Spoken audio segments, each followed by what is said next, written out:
Hello and welcome to Odds on Champions League match day. 4 games on Tuesday. We have great games. We have Liverpool, Real Madrid, we have PSG, Bayern Munich. But the best of all is that we have Ronan Murphy and Tom Rennie with me to analyze all these games. And of course, you guys can ask any question. Tell me your tips about the games on Tuesday. In the other video, you have the games on Wednesday later on in our channel. So don't forget to enjoy the video, press the like, subscribe. Let's go on now with the show.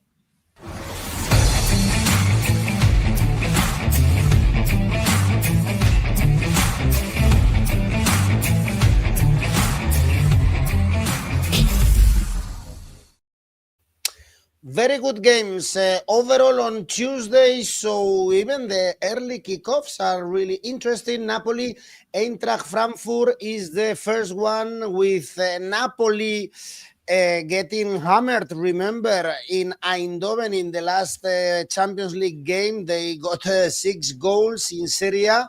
Yes, they are still on top of the table, but they drop points against Como, so a little bit shaky, and Frankfurt looking really, really poor at the moment. Ronan, they couldn't even beat Heidenheim. They are conceded, they conceded 5 goals against Liverpool, against Atletico de Madrid. So even with the problems of Napoli, I think they should win here.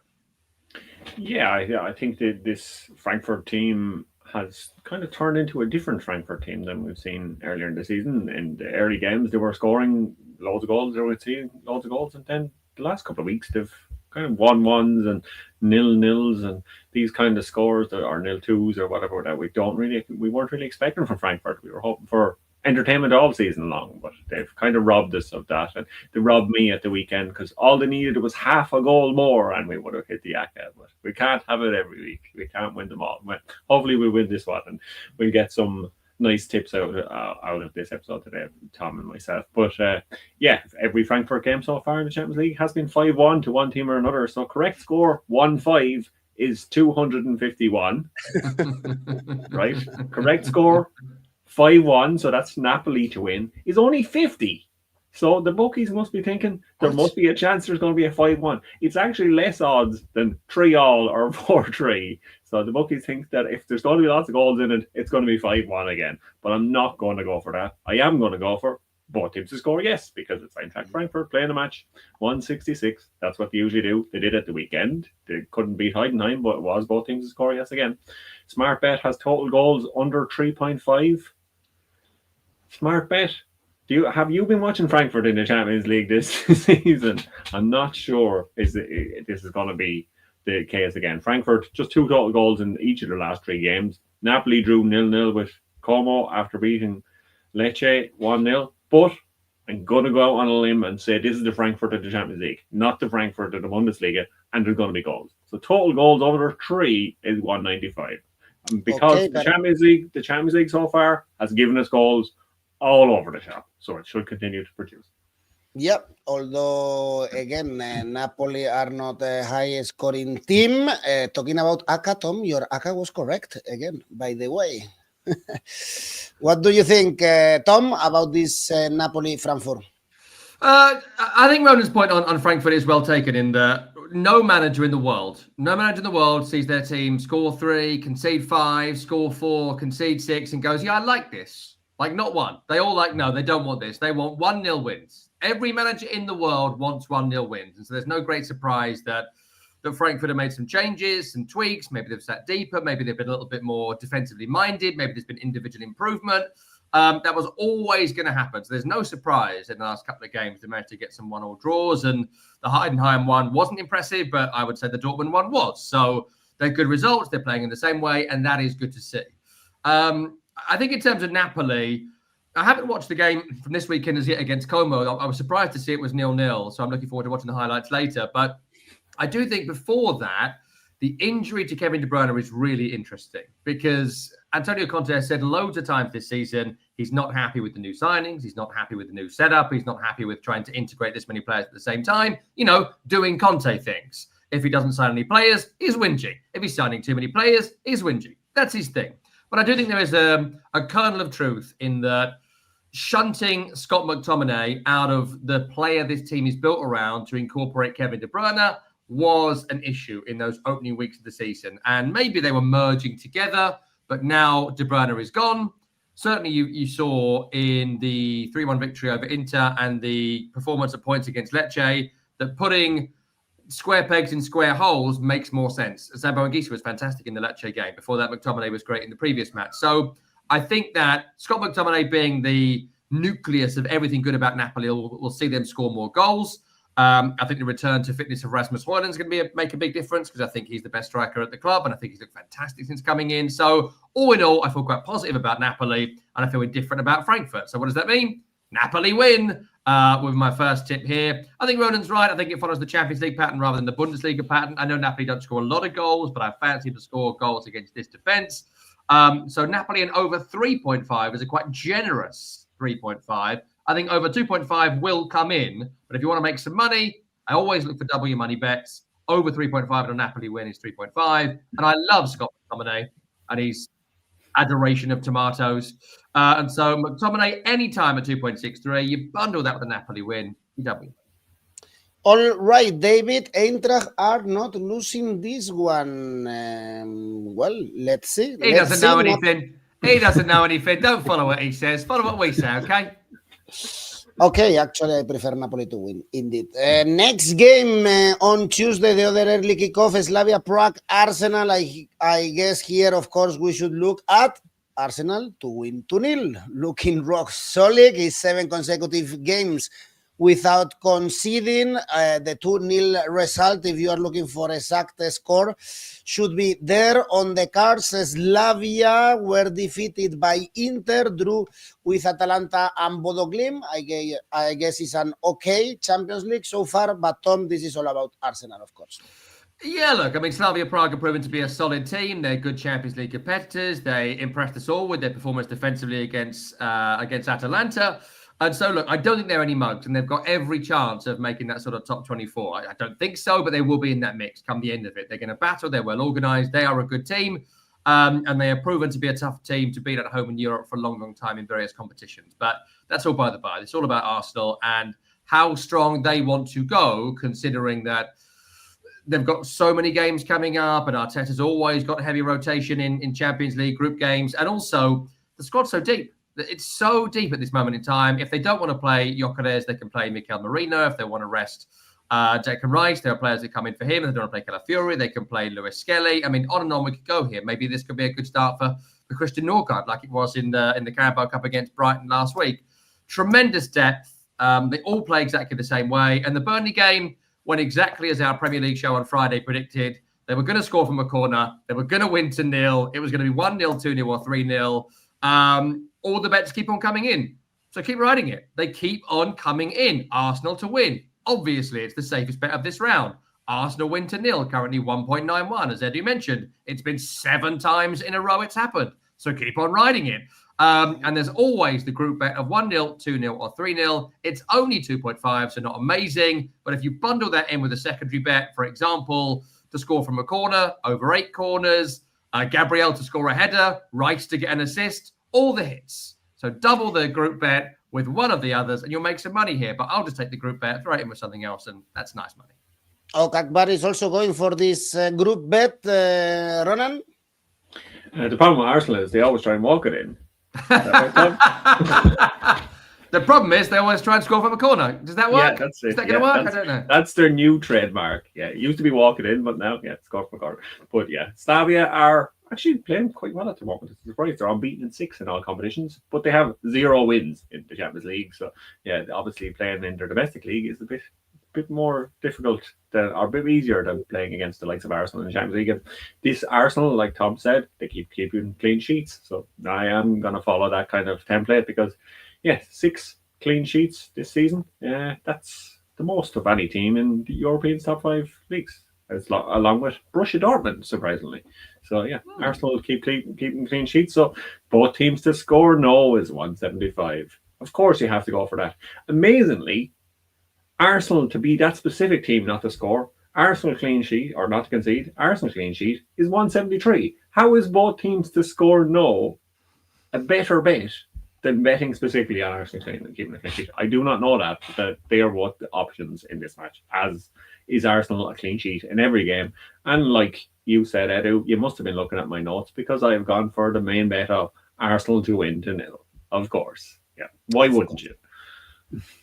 Exactly. Why wouldn't you, following the record of Mourinho's Chelsea? Perhaps this Arsenal walking towards the Premier League, and also very solid in the Champions League, where they smashed Atletico de Madrid in the last game. Atletico playing at home against Royal Union Saint-Gilloise. The odds for Atletico are very low, 1.3. They should be favorites. They are playing better, actually, in the last weeks, apart from the game against Arsenal, where they actually competed for 45 minutes. The first half was all right for them, sitting back, is true.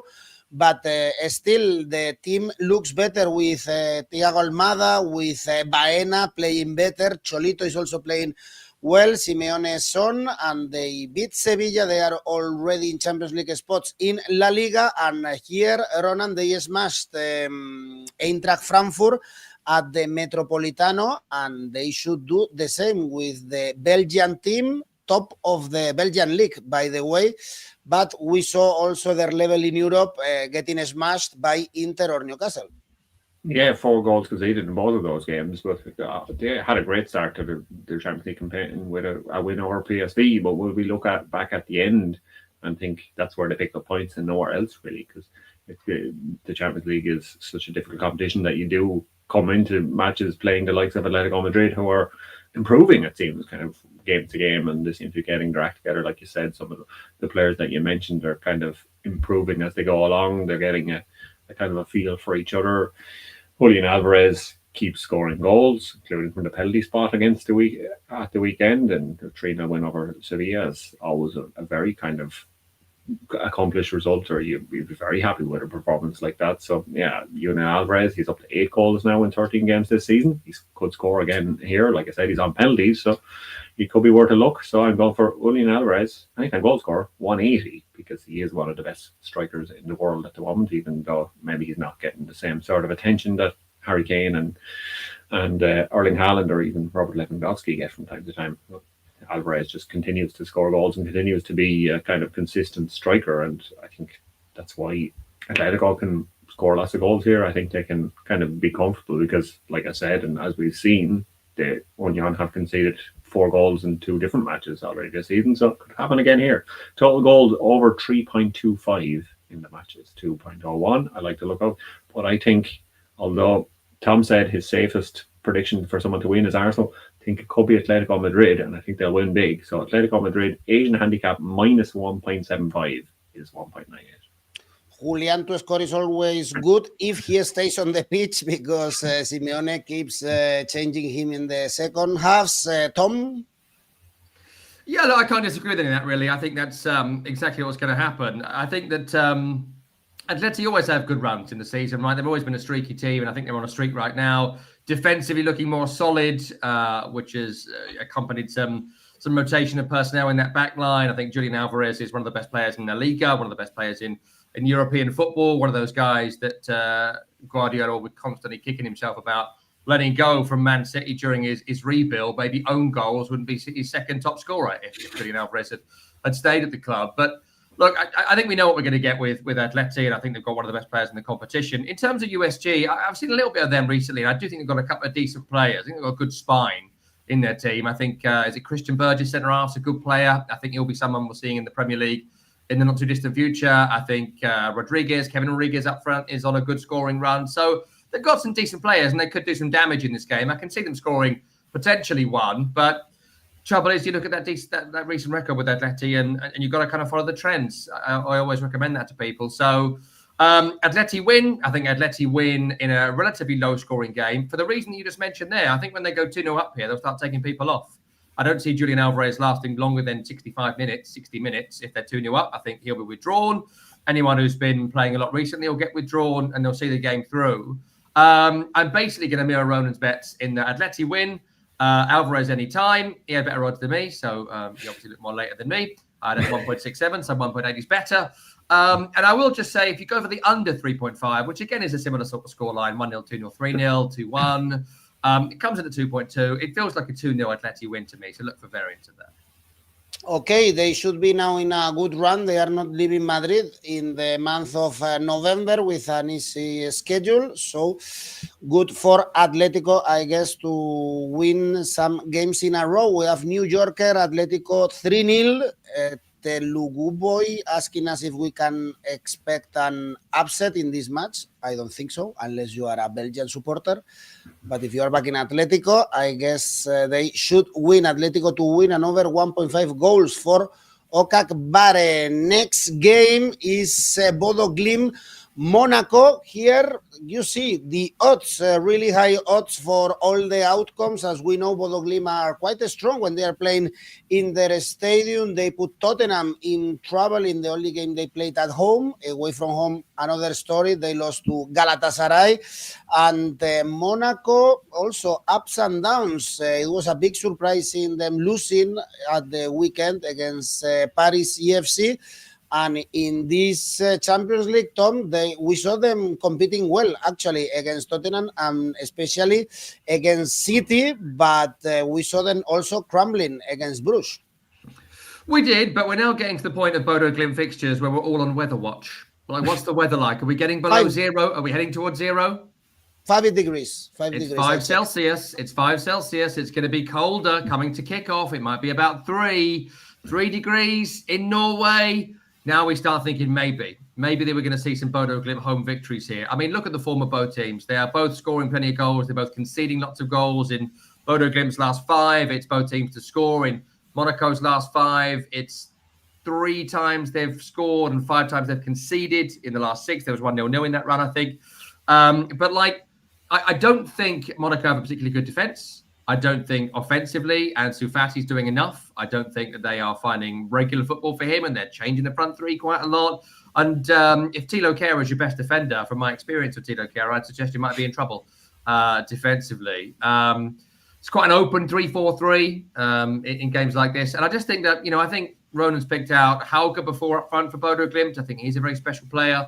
And he's having a really good season for them, probably their best player. I just think with the weather and the home advantage and the fact both teams are conceding goals and scoring goals, I think you have to look both teams to score in a game like this, then pick your winner on top. Bodo Glimt to win and both teams to score is 3.75. Just Bodo Glimt to win on its own is quite surprising. If you're picking out a surprise victory here, I'd just take the Bodo Glimt to win on its own bet, which is just under 2-1, which is quite nice. It was about 2.38 this morning. So Bodo Glimt to win, both teams to score 3.75. I think it might be a somewhat chaotic affair. In the relatively cold, not as cold as it's going to get conditions in Norway. 8 degrees, actually, at the moment of kickoff. Light rain, humid. Ronan? Yeah, maybe the snoods won't be coming out. Maybe we'll see a few short sleeves in Norway in November. Short sleeves, 8 degrees. What's going on here? That's body warmer temperature. What are you talking about? Norwegian people, they like to drink some heavy stuff, I think, that keeps you warm. That's what it is. I forgot the name. Insulation from the inside out. Yeah, that's what that is. But I'm not sure how that helps your footballing nature. But yeah, and Monaco, they have been on a pretty good run in France before they played Paris FC, and like our commentator in Yorker there saying they were hard to watch against Paris FC, and yeah, it was a pretty hard watch, but they had been on a good run before that, so maybe it's just a blip for them. But also lost at the weekend. They lost 3-2 against Vålerenga, and a lovely high scoring affair there. So I think these two teams are both coming into this match looking to kind of bounce back from disappointing weekends of their own. And yeah, Tom and the smart bet seem to be kind of in line in this one, because the smart bet gives Bodo a double chance of 149. That's the 5-star bet for the smart bet. But I'm going to rip up the smart bet. I'm going to say down with robots like we did last week. Down with Tom Rennie. I'm going to say Monaco double chance at 161. So I'm going kind of the opposite to the smart bet. I'm also going to go for Monaco draw no bet, because it's not cold enough yet. So teams are going to beat Bodo. We'll wait till the snow comes, and it's not coming quite yet. Yeah. Because you are from Ireland. For me, this is freezing cold, these weather conditions. 𝗀𝗵𝗿𝗀𝗀 Bodo wins due to weather conditions. Also, Mill going for Bodo Glimt to win, Tess is telling us, and both teams to score. And talking about people in short sleeves being in the cold, you remember, guys, Luciano Spalletti when he was at Zenit St. Petersburg without t-shirt running around the pitch. Okay, now we have Spalletti back in the Champions League with Juventus playing at home against Sporting since they sacked Tudor. 2 wins against Cremonese. Against Udinese in this Champions League is only 2 points for Juve, so this is a must win. They played well actually at the Bernabeu, kind of, but they ended up losing, and the Sporting is 6 points for them. This is a tough one, in my opinion. The bookies place Juve as real favorites. Ronan, I'm not that sure, to be honest. I would give Sporting also some chances, and perhaps this could be an upset. They have a sporting chance, you might say. Hey, Ding. Tom is hanging his head in shame. Yeah, Sporting are unbeaten in 6 games. They've won their last 5. They've lost just 3 times all season, and their season actually started back in July, the end of July, when they lost to Benfica in the Super Cup. So yeah, they're going on a long time, and I am actually going to go with the robots. This time I have turned a corner. The smart bet says 5 stars for a Sporting double chance, which I really like the look of, because I think Sporting could get something from this match. I know that Juventus have improved slightly since they changed their coach, but Sporting have been pretty good in Champions League. They've been great domestically, so they can continue picking up points. The double chance looks good for me. Smart bet, a 4-star smart bet was also there when I was checking last evening. Sporting to score first. I like to look at that one as well. 2.45. And that ties into the other point that I'm going for, the third bet, because Sporting, they tend to do pretty well in the first half of matches, and Juventus haven't really done great in the first half of matches so far in Champions League. They were 0-0 at halftime at Dortmund. They were losing 1-0 to Villarreal at halftime, 0-0 Real Madrid. So they haven't been winning at halftime yet in a match in the Champions League. So I don't think they're going to do it again either. So Sporting first half, Asian handicap, plus a quarter is 181. I guess, Tom, we expected this Juve to be better with Spalletti than with Tudor, but still early days, of course, to know. Yeah, I think he's just been in charge of one game, right? The Cremonese game, or was it? Yeah. I think it was the temporary coach. His name was Udinese.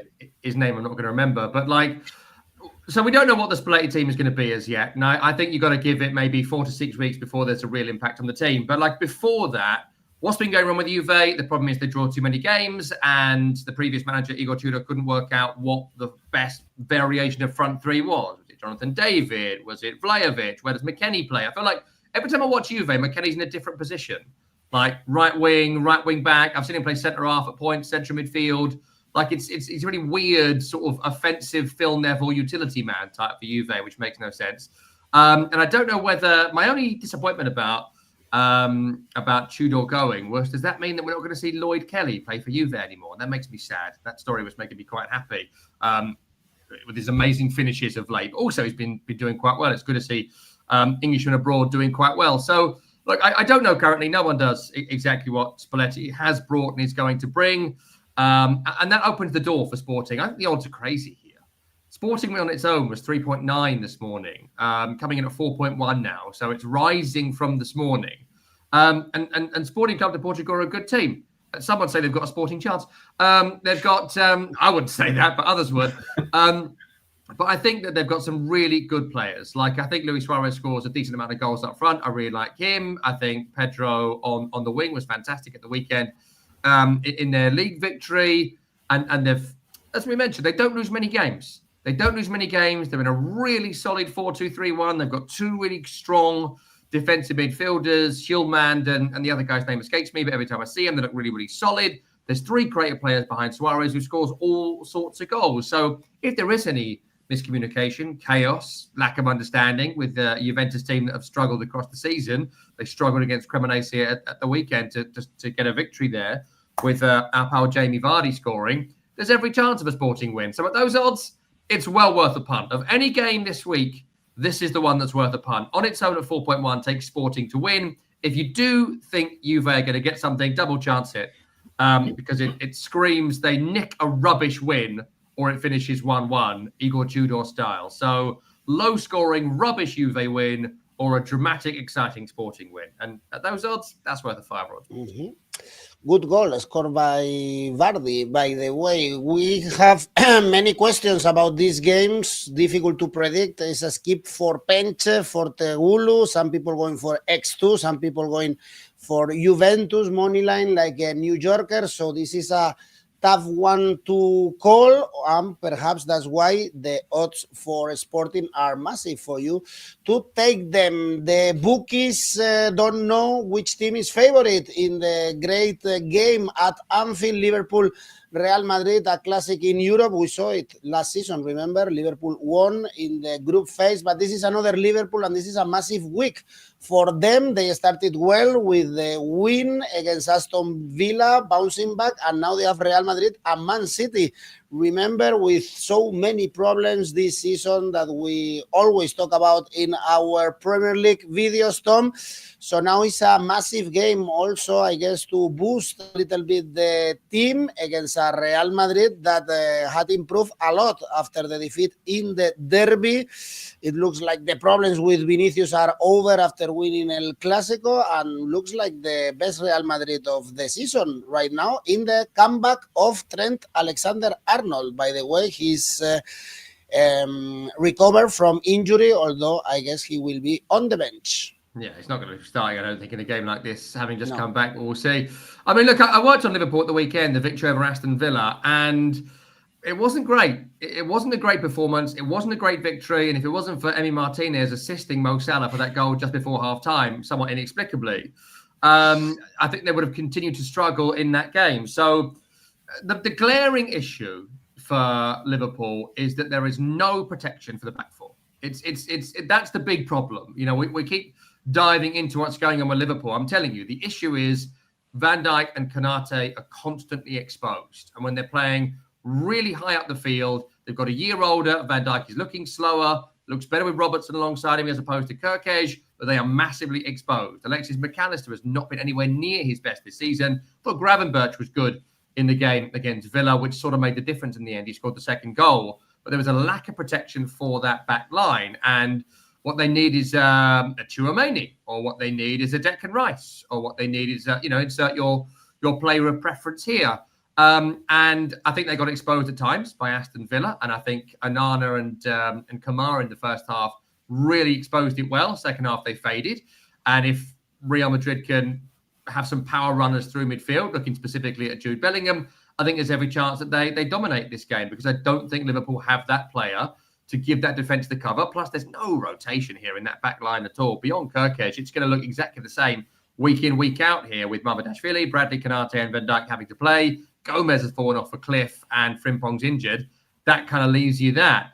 And no Alexander Isak at the other end means 𝗀𝗃𝗃, who's dropped off a little bit, needs to continue to play every minute of every game. There'll be no place for Florian Wirtz, I'd say, in this game, because where would you play him? Szoboszlai and Gakpo, I think, are guaranteed starters, as is Salah. So it all looks pretty settled, and the £100 million man can't get in, and they could have spent half that money on a position they actually needed, which was defensive midfield. So fascinating, Liverpool, and we'll see how it plays out across the season. In terms of Real Madrid, I don't think the Vinny row is settled forever.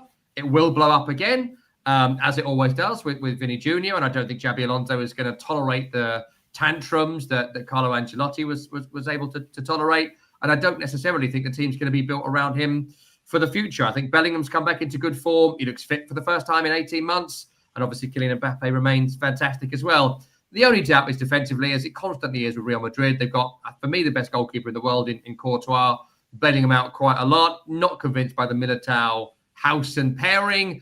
And I guess you mentioned Alexander-Arnold. Valverde will continue at fullback. And I've never been, I mean, he's great, right? But he's not the proper right back. We need to get the proper right back in and try and build something. I'm not convinced that Alexander-Arnold's going to be that guy. But look, I'm still massively wobbling on Liverpool, and I think Real Madrid will go there and win. The odds for a Real Madrid win being 2.65 on its own, pretty crazy to me.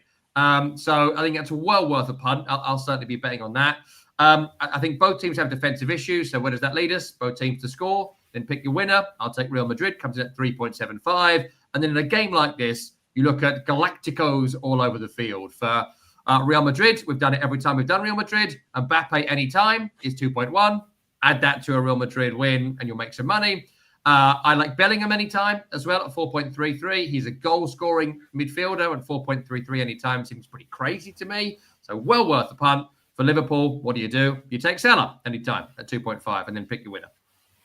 Well, Mbappé to score. Everyone is backing him. Ronan, he looks fantastic. I guess if there is a penalty, he will take it, because the new controversy at Real Madrid is why Vinicius took that penalty against Valencia when he's so poor at penalties. But I guess it will be Mbappé. The odds, as Tom said, also for Real Madrid to win, even nation handicap 0 for Real Madrid are fantastic, in my opinion. Yeah, you never really see odds like this for Real Madrid against anybody in any match. When you see Real Madrid with odds like this, it's hard to look past them, and they are one of the ones that I have tipped to, of course, Real Madrid to win. It was 255 last night, 265 this morning. So, yeah, the odds are getting better as we get near the kick-off. A bit strange, but yeah, maybe that Liverpool win over Aston Villa, people are looking at it through some sort of rose-tinted glasses, because, like Tom said, before that horrific pass from Martinez, they weren't really doing anything. I know they had a goal chalked off for offside or whatever, but Liverpool didn't look like they were going to do much, and every other team before Aston Villa seemed to have figured out how to beat Liverpool and how to get how to beat Liverpool's press, how to get the ball through Liverpool's midfield. Everybody else was kind of doing that. And it speaks to Tom's lack of a defensive midfielder, like you said, that the defense don't have any protection. And I think if there's anybody that's going to have figured out the best way to beat Liverpool, it's Xabi Alonso. He is going to be kind of set his mind to win this match, because it's a Xabi Alonso derby of sorts, because he's obviously has history with both these clubs. And yeah, this is a team, these are two teams with a lot of recent history too, and all the recent history, apart from that 2-0 that you mentioned, Edu, last season, points to Real Madrid, because they've met 7 times in the last 8 years. Real Madrid have won 5 of those. Liverpool have won 1, and there's been 1 draw. So Real Madrid win, 265. It's hard to look past that, because Real Madrid have been brilliant since they lost in the derby to Atleti. They've won all 6 games. Real Madrid, I am going for the classic Champions League Oddspedia tip that our good friend Alvaro always picks. I think this is the way to go in this one. It is Real Madrid to win the second half, because Real Madrid have won the second half in every Champions League game so far this season. So why not make it 4 from 4? It's a bit like the Mbappe bet. Just go for Real Madrid to win the second half, especially in the Champions League. Real Madrid to win the second half is 275. Well, 3 Champions League finals between Liverpool and Real Madrid. Liverpool won 1 in the 80s, Real Madrid 2 recently. And of course, Xabi Alonso going back to Anfield. He went last season with Leverkusen and he got 4. So I guess he would want to get a better result. Bold pick, Madrid to win 2-0. Okakbar is telling us Madrid to win in a high scoring line, Madrid to win and both teams to score. In my opinion, this looks much better going for a high scoring game, back to box, and probably many goals. Next one, we go to Athens, is Olympiacos. PSV only 1 point for Olympiacos. Mendilibar was furious in Barcelona after getting 6. I think they were robbed by the Dutch referee with the red card. None of the cards were accurate, actually, were correct. Even the penalty, in my opinion, wasn't a penalty. So now it's a must win, only 1 point. They couldn't even beat Paphos in match day 1. And PSV is a dangerous team. At the moment, they are in great form, 5 consecutive games with a win. And in this Champions League is 4 points. Ronan, and coming back from this 6-2 against Napoli. Yeah, they since they lost in the opening kind of match day of the Champions League, they've been unbeatable, and unbeaten in 8 matches since that first game in the Champions League. And like you said, they've won the last 5. They've beaten Napoli 6-2. So this PSV team seems to be a team that can score lots of goals, because they've scored 2 or more goals in each of those 5 wins that you mentioned. They scored 3 goals against Feyenoord. They scored 5 goals at the weekend. They keep scoring lots of goals. Olympiacos, I know they're kind of playing well in Greece, but they have looked terrible in the Champions League so far, especially in that last game against Barcelona. Red cards and dodgy refereeing aside, they still didn't look great.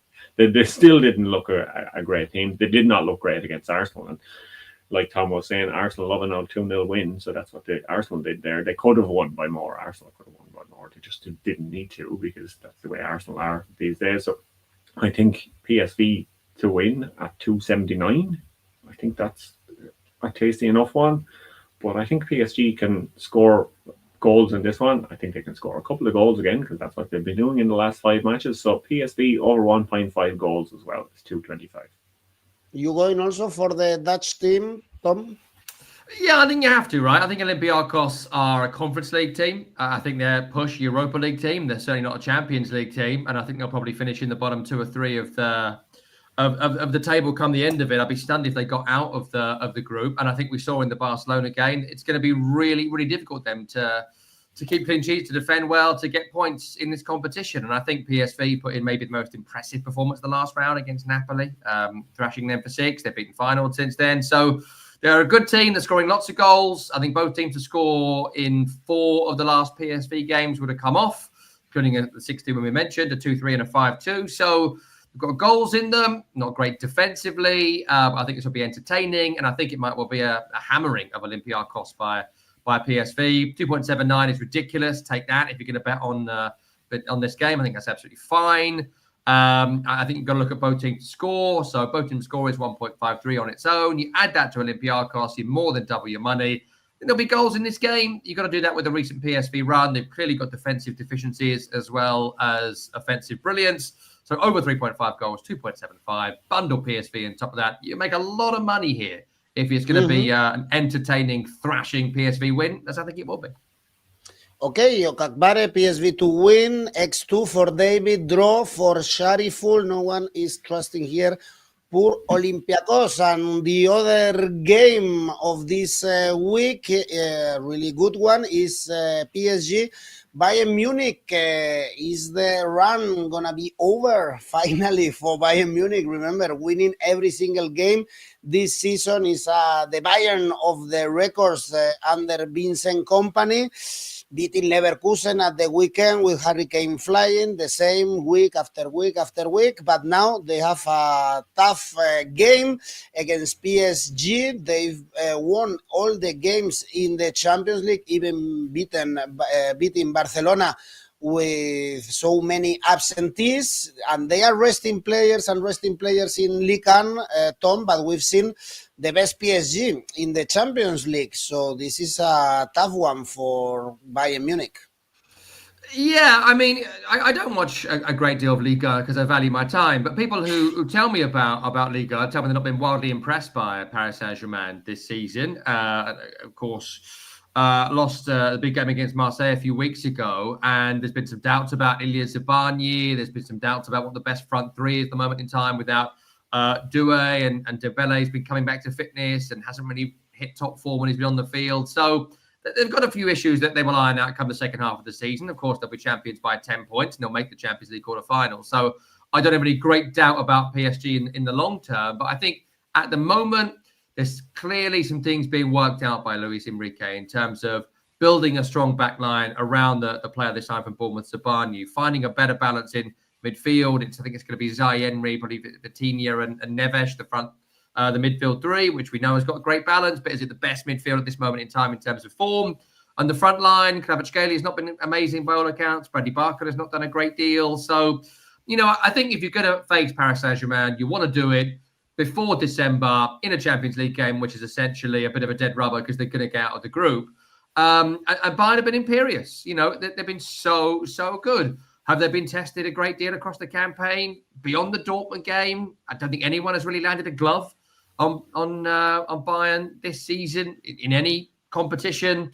I think Harry Kane has obviously been fantastic across the season. I think when I've seen him and Nicholas Jackson play together and Kane plays deeper, that balance has been really good.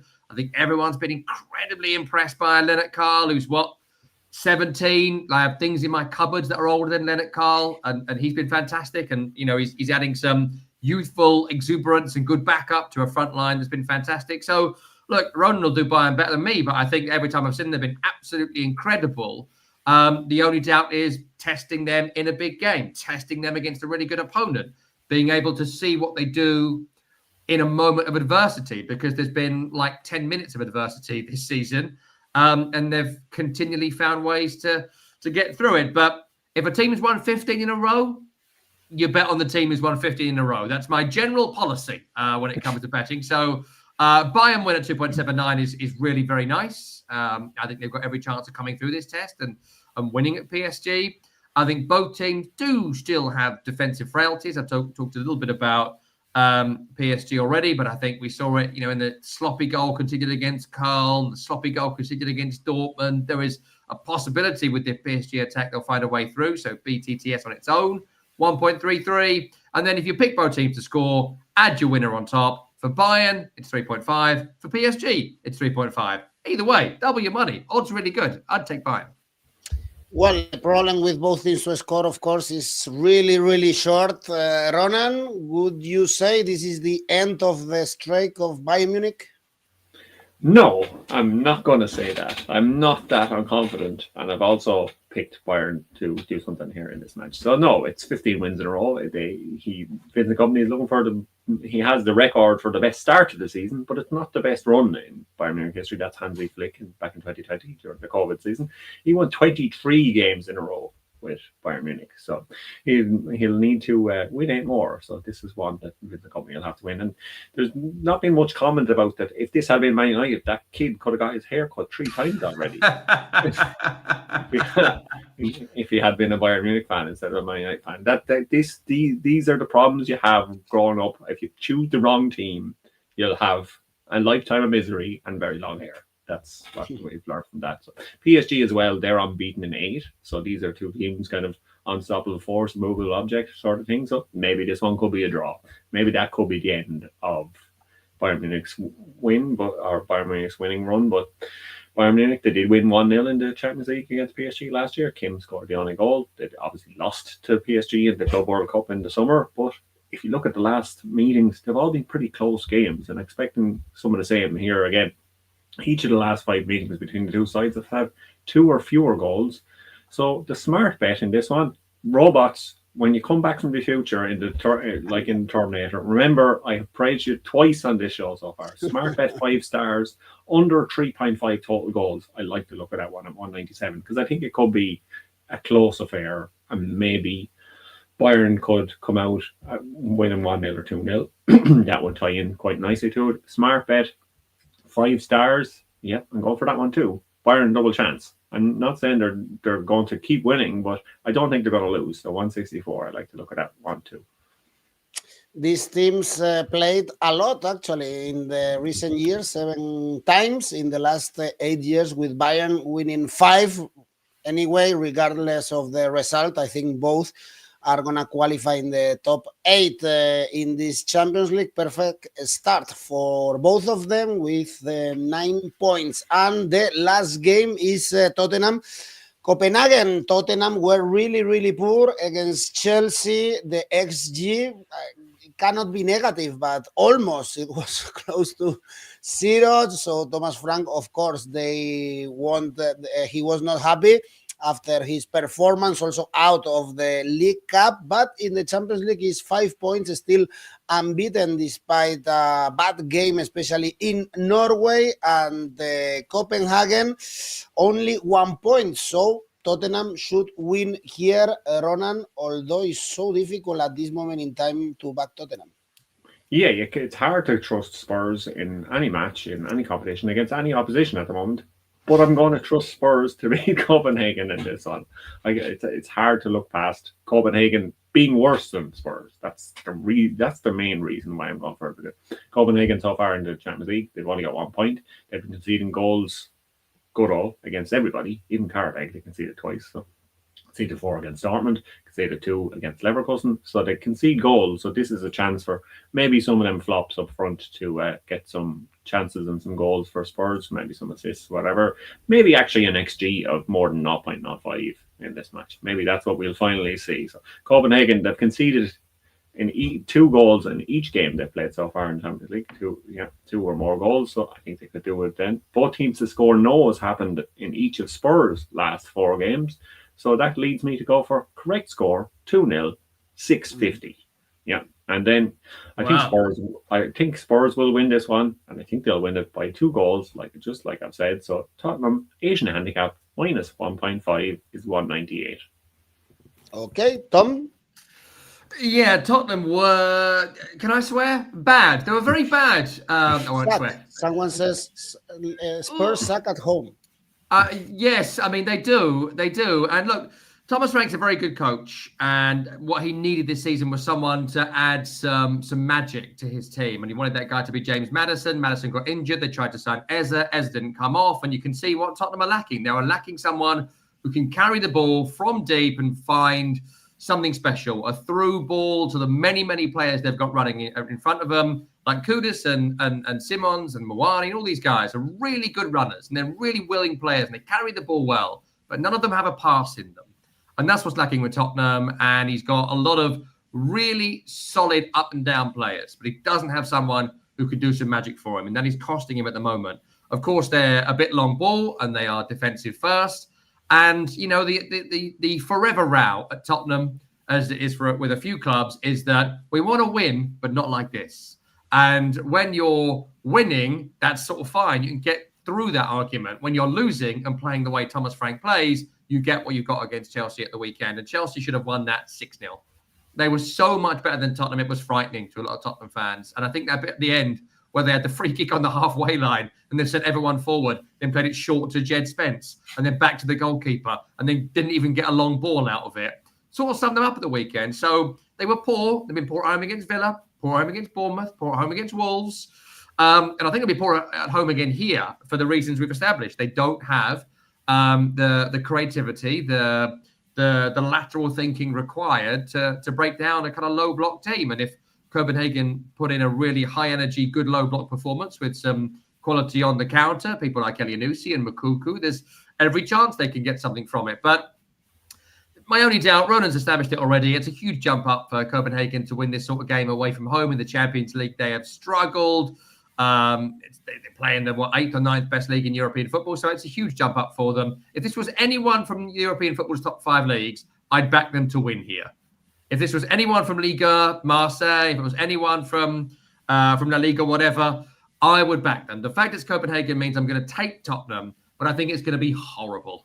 I think it's going to be horrible and mutinous, and they're going to struggle to score, but eventually get the goal that wins the game. So Spurs win on its own 1.37, take it, but it's not worth it. They win by exactly 1 goal in an ugly, hideous game. You can't bet on that bit, but exactly 1 goal. 3.75. It screams 1-0 or awful 2-1, where Copenhagen score first, and then Romero scores from 2 corners for Spurs to win. Well, having PSG Bayern and Liverpool Real Madrid, I guess no one is going to tune this Tottenham playing at home against Copenhagen. I wouldn't touch Spurs. There is a tension between coach and the players. New Yorker. Abraham under 3.5 goals, indeed. Probably the bookies don't pay a lot for that. Well, this is it for our Champions League show. Part 1, games on Tuesday. We have another part. If there is part 1, usually there is part 2. And remember that you can win some money with Oddspedia. In October, we had some lucky winners, and now you can participate in the November 1 and also the Champions League competitions, tipster competition. No, it's the Premier League, actually, not the Champions League. But you can create an own one in Rivals and challenge your friends. You can create the Champions League competition. There you go. Well, let's go with our safe bets, Ronan. My safe bet is Atletico Madrid to win at 1.30. You mentioned it before. And Tom? Same price for me. My safe bet is Arsenal to win at Slavia Prague. It's now at 1.32. And Tom, your ACCA was correct. Back-to-back ACCAs, if I'm not mistaken, in the Premier League. Yeah, my Champions League ones will be coming off as well. So, you know, I'm not guaranteeing this, but I'm feeling confident. Napoli to win against Eintracht Frankfurt, who concede lots of goals. Arsenal to win is my safe bet. I'm nicking Ronan's safe bet. Atleti beat Union Saint-Gilloise. And then I'm really sorry to throw this in too, but it's how I doubled the money. Tottenham as well to beat Copenhagen. They've got to beat Copenhagen. Surely they're going to beat Copenhagen. That's a quadruple that brings you in a W money, 3.01. Or put a Rono bet there for Tottenham just in case you want an insurance. Always a good idea with Spurs. Ronan, your ACCA? You could put 10p on Copenhagen to win, maybe, and it come in. that might be insurance. My ACCA was right last week too, but Tom and I were correct in the Champions League. No, I wasn't in the Bundesliga, but I wasn't the last time in Champions League, so we try and continue that here. So I've gone for Atletico Madrid to win. I've gone for Bayern double chance and Real Madrid double chance at 3.30. There you go. Great games, actually. On Tuesday, we don't have Paphos or Kairat Almaty in this video. Check the other one. Tom is happy after following the Cyprus League for the very first time this season. Thank you, Tom, Ronan. See you this week. Thanks, everyone, for watching. Bye-bye.